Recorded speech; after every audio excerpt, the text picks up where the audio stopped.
Hello students, how are you.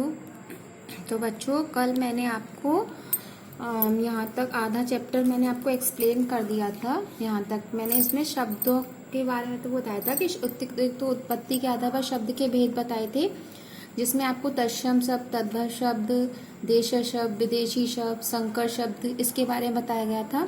फिर उसके बाद मैंने आपको अर्थ के आधार पर शब्दों के भेद बताए थे, जिसमें हमने पर्यायवाची शब्द, विलोम शब्द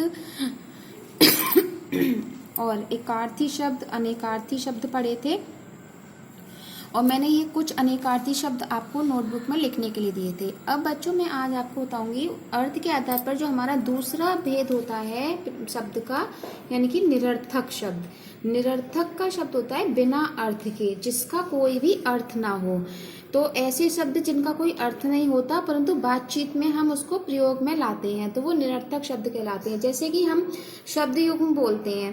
अब यहाँ पे देखो, मैंने अब ये कुछ चाय वाय लेंगे आप, ऐसे करके अगर हम पूछें रोटी वोटी खा ली क्या, तो इसमें रोटी तो शब्द है, बोटी क्या होता है, कोई अर्थ नहीं होता उसका। चाय शब्द है, लेकिन बाय क्या होता है, उसका कोई अर्थ नहीं होता। इसी तरह से जो ये दो शब्दों को मिलाकर जो शब्द युग्म बनाया जाता है, तो वो हमारे निरर्थक शब्द होते हैं, जिनका कोई अर्थ नहीं होता। व्याकरण में केवल सार्थक शब्दों पर ही विचार किया जाता है, निरर्थक शब्दों पे कोई विचार नहीं किया जाता। अब इसके आगे बच्चों आते हैं हमारा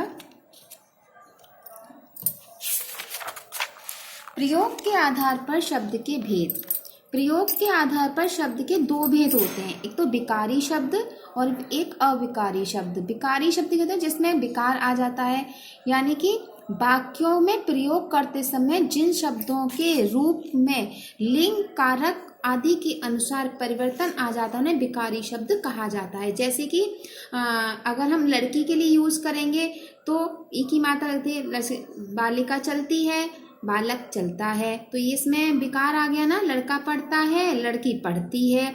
तो इसमें क्रिया में हमारे हो गया संज्ञा, सर्वनाम, विशेषण, क्रिया के आधार पर इनमें विकार आ जाते हैं। और अविकारी शब्द होते हैं जिसमें कोई विकार नहीं होता, जो वाक्यों में प्रयोग करते समय उनका रूप समान रहता है, चाहे वो किसी भी लिंग में प्रयोग किए गए हों। जैसे कि घोड़ा तेज दौड़ता है, घोड़े तेज दौड़ते हैं, तो इसमें लड़का तेज दौड़ता है, लड़की तेज दौड़ती है। तो इसमें तेज शब्द जो है वो एक ही तरह से प्रयोग हुआ, इसमें कोई परिवर्तन नहीं है, तो ये अविकारी शब्द होते हैं। अब आता है हमारा रचना के आधार पर शब्द के तीन भेद होते हैं। रचना के आधार पर शब्द तीन प्रकार के होते हैं। पहला, ऋण शब्द। वे प्रचलित शब्द जिनका खंड करने पर उन खंडों में कोई अर्थ ना निकले, ऋण शब्द कहलाते हैं। जैसे मटर। अब मटर एक सब्जी का नाम है, खाने वाली। अगर हम इसको अलग अलग करके इसके खंड कर दें, जैसे माँ प्लस ट प्लस रा, तो तीनों वर्ण का कोई भी अर्थ नहीं है इसके खंड करने पर, तो ये हमारे ऋण शब्द होते हैं। यौगिक शब्द होते हैं जो दो शब्दों के योग से बनते हैं। इन शब्दों को अलग अलग करने पर उनका अलग अलग अर्थ निकलता है। जैसे प्रधानमंत्री, उप प्रधानमंत्री, है ना, राष्ट्रपति, तो ये हमारे यौगिक शब्द होते हैं। अब आता है योग ऋण शब्द। जिन शब्दों की रचना दो या दो से अधिक इसके मेल से हुई हो और जो किसी विशेष अर्थ में प्रयुक्त किए हो, उन्हें योग ऋण शब्द कहते हैं। जैसे कि इसमें दिया है हिम प्लस आलय, यानी कि हिमालय, बर्फ का एक पहाड़।